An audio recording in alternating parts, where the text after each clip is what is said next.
20 Space Marine legions, each one a miracle of science and war, built to conquer the galaxy in the Emperor's name. But one of them didn't just fail. One of them burned everything down. Every legion has a story. Every Primarch has a tragedy. Every name on this list means something different to the millions of people who've spent decades obsessing over this universe. Today I'm breaking down every type of Space Marine legion in Warhammer 40k and exactly what makes each one unforgettable, starting with the one that started the fire. Sons of Horus. Horus Lupercal was not just the Emperor's favorite son, he was the favorite, the first Primarch ever found. He spent 30 years fighting side by side with the Emperor personally before any other Primarch was ever deployed. 30 years. Every battle, every campaign, every star system brought to heel. No other Primarch came close to that bond, and it showed. At the Triumph of Ullanor, the greatest victory celebration in human history, the Emperor stood before his 20 sons and named Horus the War Master, commander of the entire Great Crusade, the single most powerful military position in the galaxy, handed to the son he trusted more than any other. His legion, originally called the Luna Wolves, was renamed in his honor, the Sons of Horus. The name alone tells you everything about who they were. So here's where it gets complicated. Horus's fall didn't come from weakness. It didn't come from greed. It came from a wound that was already there, quietly bleeding. The Emperor had left the crusade to return to Terra, delegating command to the Primarchs while he pursued a secret webway project he never explained to anyone. Horus felt abandoned. Not dramatically, not obviously, just quietly, the way a son feels it when his father stops calling. Chaos found that wound and put a blade in it. On the moon of Davin, a word-bearer's agent named Erebus engineered a trap. A chaos-tainted blade wounded Horus. While he lay dying, Chaos dragged his soul through false visions, showing him a future where the Emperor ascended to godhood and erased his sons from history entirely. Those visions were manipulated, but they weren't completely invented. And that's the part that actually breaks you. Horus turned. The heresy began. 9 legions followed him to Terra. But here's the kicker. At the very end, aboard the War Master's flagship, the Vengeful Spirit, the Chaos Gods made a catastrophic miscalculation. They withdrew their power from Horus as punishment for his disobedience. And for one moment, the real Horus came back. Broken, exhausted, horrified by everything he'd done. He looked at his father and begged to be killed before the chaos took hold again. The Emperor obliged. He didn't just kill Horus. He obliterated him, soul and all, so completely that chaos could never reclaim him. The most powerful warrior in the galaxy, destroyed by his own father, at his own request. After that, First Captain Abaddon seized what was left, painted the armor black, renamed them the Black Legion, and spent the next 10,000 years launching Black Crusade after Black Crusade against the Imperium. 13 of them, each one laughed off by fans for thousands of years as its Abaddon failing every time. Then the lore caught up. Those crusades had strategic objectives the entire time. The 13th rammed a Blackstone fortress into the planet Cadia, shattered the pylons holding the warp back, and tore the galaxy in half. The planet broke before the guard did. Zero comfort in that. But Horus didn't plan the heresy alone. He was a weapon pointed at the Emperor, and someone else pulled the trigger. We'll get there. First, the legion that paid for Horus's war more than anyone else. The one that lost the most beautiful thing this universe ever produced. Blood Angels. There is not a single legion in this entire list more beautiful or more cursed than the Blood Angels. And that duality is not accidental. It is the entire point. Their Primarch Sanguinius had wings. Literal, massive, white feathered wings, and a face so perfect that even his brothers struggled to look at him without feeling something. He was everything the Imperium wanted Space Marines to represent: noble, selfless, terrifying in battle, and genuinely kind outside of it. Even Horus, the War Master himself, said it after he turned. Sanguinius, it should have been him. His worst enemy admitted in the middle of a galactic civil war that the wrong son was in charge. But here's the thing about the Blood Angels. Under all that beauty, something is wrong. Every Blood Angel carries 2 genetic curses baked into their DNA. The Red Thirst is the milder one, relatively speaking, a bloodlust. Retractable fangs are a literal hunger that has to be managed constantly. The Black Rage is worse. When a Blood Angel succumbs, he is psychically thrown back in time to Sanguinius' final moments and genuinely believes he is Sanguinius. Fighting Horus, losing, dying. He cannot be snapped out of it. He cannot recover. The Marines who fall to the Black Rage are formed into the Death Company, black armored berserkers sent on suicide missions because there is literally nothing else to do with them. The condition is irreversible, always has been, and it was born in a single moment. By the time Sanguinius reached Horus aboard the Vengeful Spirit, he had already fought the Bloodthirster Kabanda, faced demon Primarch Angren, and battled through Chaos Titans during the siege of Terra. He was broken, bleeding, barely standing. Horus tried to turn him them one final time and Sanguinius refused. What followed was one of the most important duels in the history of the setting. Sanguinius lost, but before he died, he cracked Horus's armor. That crack, that single fracture from a dying Primarch, is exactly what allowed the Emperor to deliver the killing blow minutes later. Sanguinius lost and still won. His death scream imprinted on every Blood Angel forever, psychically, genetically, passed down to every son, every successor, every Marine who will ever wear red armor until the end of time. Then there's Kabanda, one of Khorne's mightiest bloodthirsters and the Blood Angel's eternal nemesis. During the devastation of Baal, when Hive Fleet Leviathan invaded, Kabanda's demon army destroyed the entire Tyranid fleet and stacked their skulls into Khorne's symbol, not to help the Blood Angels, specifically to ensure that only he would have the privilege of destroying them. That is a level of devotion that most living people will never experience. Sanguinius died knowing Horus had been corrupted.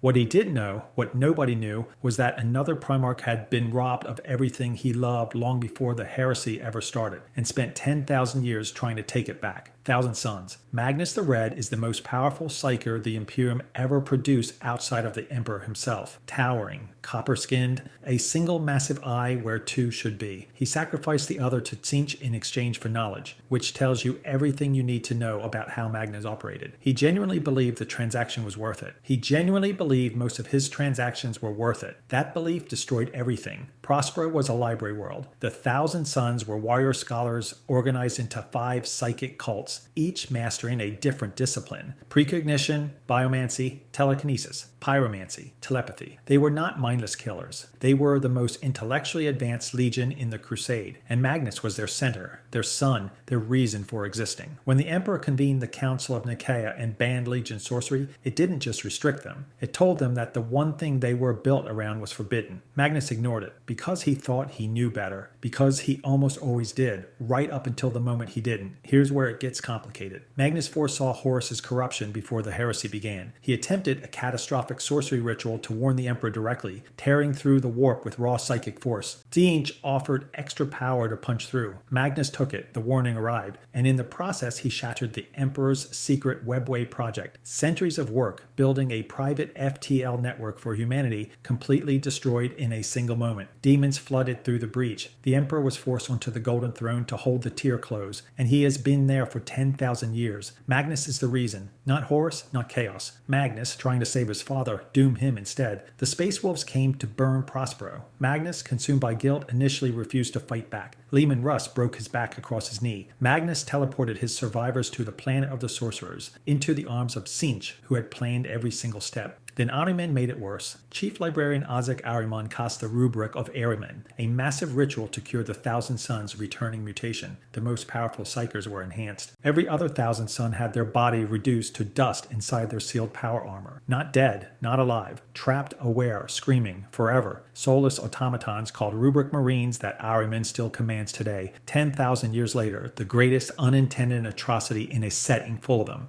Magnus did nothing wrong as one of the most argued positions in all of Warhammer, and the honest answer is that he did everything wrong, for entirely the right reasons, which is somehow worse. Magnus was sent to the Eye of Terror by the Space Wolves, but the Space Wolves aren't just his oldest enemies, they're the Emperor's executioners, and that job comes with a cost nobody talks about. Space Wolves. Fenris is one of the most hostile worlds in the Imperium, frozen wastelands for most of the year, volcanic hellscapes for the rest, with megafauna that would kill most Space Marines before they finish their training. It is not a recruiting ground, it is a filter. The Space Wolves don't choose their warriors. They let the planet do it for them. Leman Russ grew up there alone, raised by actual wolves. His brothers assumed this made him simple, brutal, predictable. He let them think that. He practiced calligraphy, he wrote poetry. He outmaneuvered military strategists who considered themselves his intellectual superiors, and did it while deliberately playing the barbarian, because an underestimated enemy is always more dangerous than a respected one. But here's what nobody talks about when they talk about Leman Russ. He wasn't just the Wolf King, he was the Emperor's executioner, literally. The Space Wolves have been unleashed against their own brothers before the Horus Heresy, not once but twice. The records don't survive. They were never meant to. When the Emperor needed an Astartes legion destroyed and couldn't acknowledge doing it, Russ was the weapon he reached for. The burning of Prospero is the most famous version of that story. The Emperor sent Russ to bring Magnus to Terra to answer for breaking the webway. Horus intercepted the order and changed arrest to annihilation. Russ, already deeply distrustful of psychers and sorcerers, enforcers complied. The Space Wolves bombarded Prospero from orbit, leveling mountains, boiling seas. Magnus, broken by guilt over what he had already done to his father, initially refused to raise a hand against his brothers. He let them come. Russ and Magnus dueled, and Russ broke the Red King's back across his knee. Neither Primarch was simply right or wrong. Both were manipulated by chaos. Both lost something permanent on Prospero. The rivalry didn't end there. It never ended. Magnus raids Fenris to this day, and Russ hunts him through the warp and return, a cycle with no resolution in sight. Then there is Bjorn the Fell-Handed, the oldest living space marine in the Imperium, over 10,000 years old, interred in a dreadnought, awakened only in the direst circumstances because he is too important to risk on anything less. Bjorn stood beside Russ personally. He remembers the Emperor not as a golden myth, but as a man he actually knew. Russ himself disappeared after the heresy. At a feast he stood up and said, "In the end I will return, for the final battle, for the wolf time."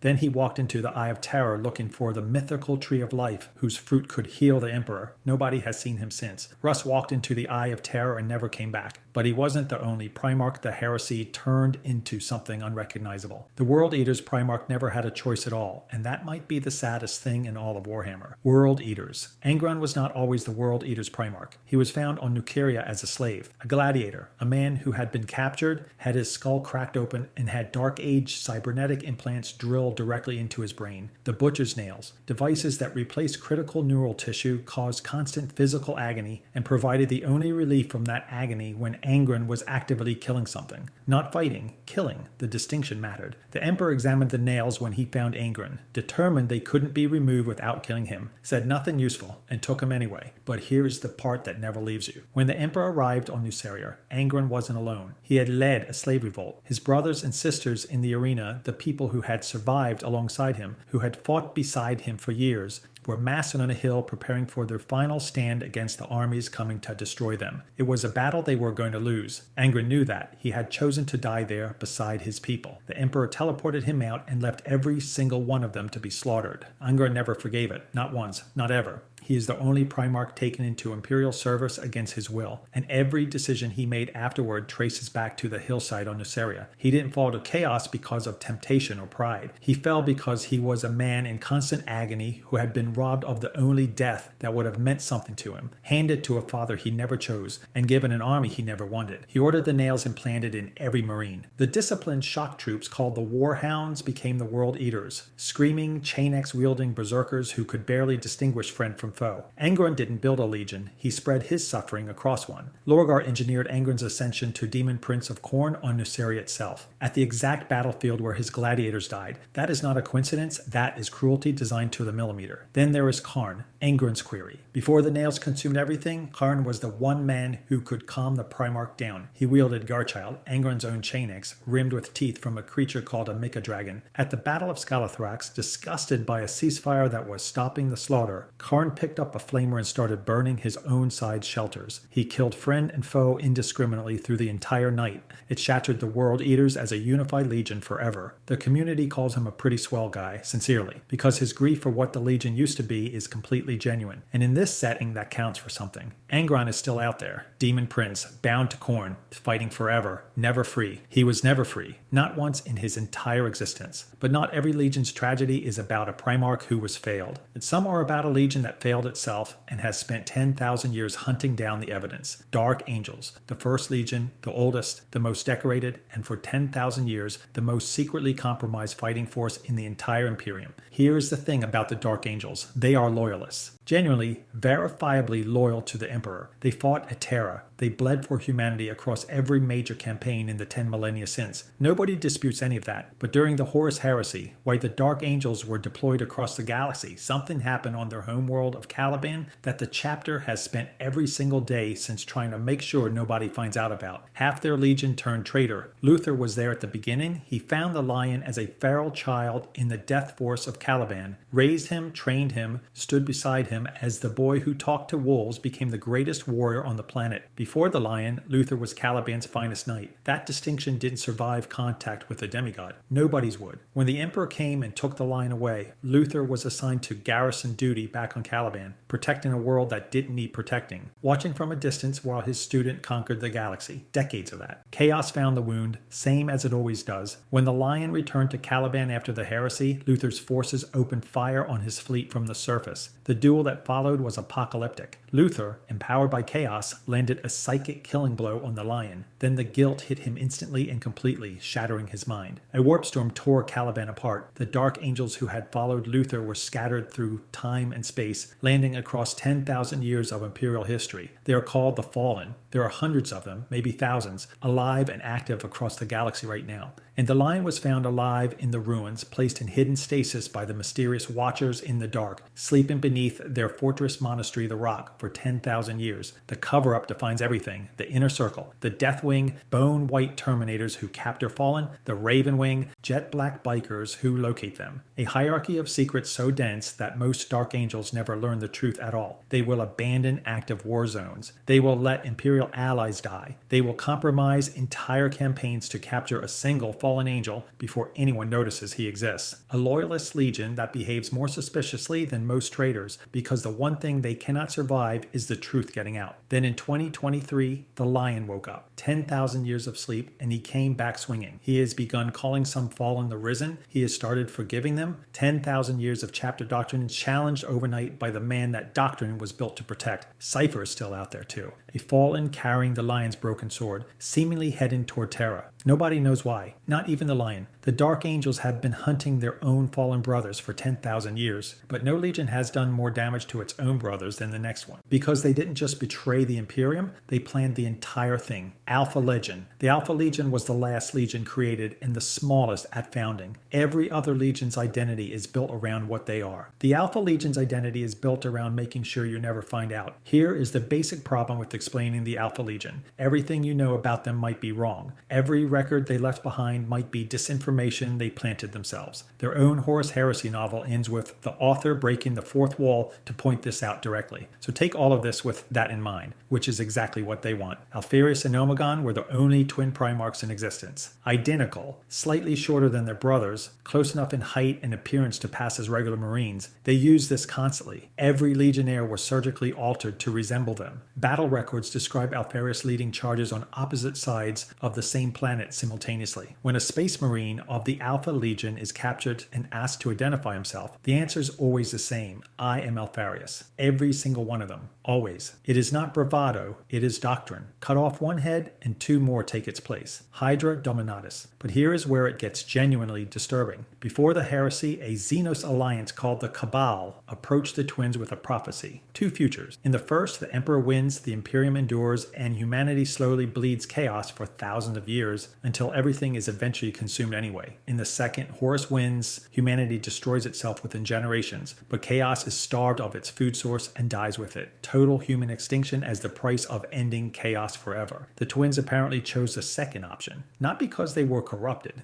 not because they hated humanity, because they ran the numbers and decided that a quick death was more merciful than a slow one. They sided with Horus to save the galaxy through humanity's destruction. Were they loyalists all along? Were they playing both sides? Did even they know by the end? Nobody can answer that. The text will not let you. Rogel Dorn confronted Alpharius at Pluto, cut off his hands, stabbed him with his own spear, split his skull. Then Dorn did something almost more revealing than the kill itself. He deliberately suppressed all evidence of the duel and denied Alpharius any acknowledgement in Imperial records. The most honest Primarch in the Imperium committed an act of deliberate erasure because he couldn't explain what had happened without raising questions he didn't want asked. Far away, Omegon felt his twin die. He assumed Alpharius' identity entirely and has never stopped. The Alpha Legion still operates across the 41st millennium. Some warbands serve chaos, some appear to fight against it. Nobody can tell which is which. Some fans argue that is still the plan, that somewhere 10,000 years later, the last move is still in motion. Nobody knows, not even them maybe. The Alpha Legion makes it impossible to know who the real enemy is, but the word bearers never hid what they were. They just hid why. And the reason is the most tragic origin story in the entire heresy. Word bearers. Every Space Marine chapter has a chaplain, a warrior priest who maintains spiritual doctrine, delivers battle rites before combat, and holds the line between faith and fanaticism. That role exists because of the word bearers, the legion that invented it, the legion that built religious devotion into the DNA of a Astartes culture across the entire Imperium, the same legion that engineered the Horus heresy from the ground up. Lorgar Aurelian needed to worship something. That is not a criticism, it is just the truest thing about him. He was the most gifted orator of the Primarchs, capable of converting entire planetary populations with rhetoric alone. He built temples. He wrote scripture. He spread the Emperor's name across the galaxy as a divine truth, because to Lorgar that is exactly what it was. No Primarch loved the Emperor more completely or more genuinely than Lorgar, so the Emperor destroyed that love in the most deliberate way imaginable. On the planet Kor, Lorgar built Monarchia, a perfect city of worship raised over decades, as a monument to the Emperor's divinity. The Emperor's response was to send Gideon's Ultramarines to burn it to the ground while it was still full of its people, then march the entire Wordbearer's Legion into the ashes and force them to kneel in front of everyone. The Emperor stood over his most devoted son and called his faith an abomination. Lorgar wept in those ashes, actually wept. Within months, Chaos agents Erebus and Corferin were at his side, whispering about gods who welcome worship, gods who would never humiliate the faithful. Lorgar didn't fall to Chaos because he was weak. He fell because the Emperor broke something in him that couldn't be repaired, and something else was waiting to fill the gap. He took his legion into the Eye of Terror on a pilgrimage and came back fully converted. Then he spent decades quietly building the architecture of the entire heresy before a single shot was fired. Warrior lodges planted across multiple legions. Erebus dispatched to Davin with a chaos-tainted blade. Horus's corruption engineered step by step. The Ruin Storm created to cut the Ultramarines off from Terra. Every domino placed by hand, years in advance. The Horus heresy is not Horus's heresy. It is Lorgar's. And Erebus is the man who built every single domino, strangled a child to steal his identity, corrupted Lorgar, corrupted Horus, murdered his own ally Argaltal to fulfill a chaos prophecy, earned a beating from Karn so catastrophic he had to teleport away mid-fight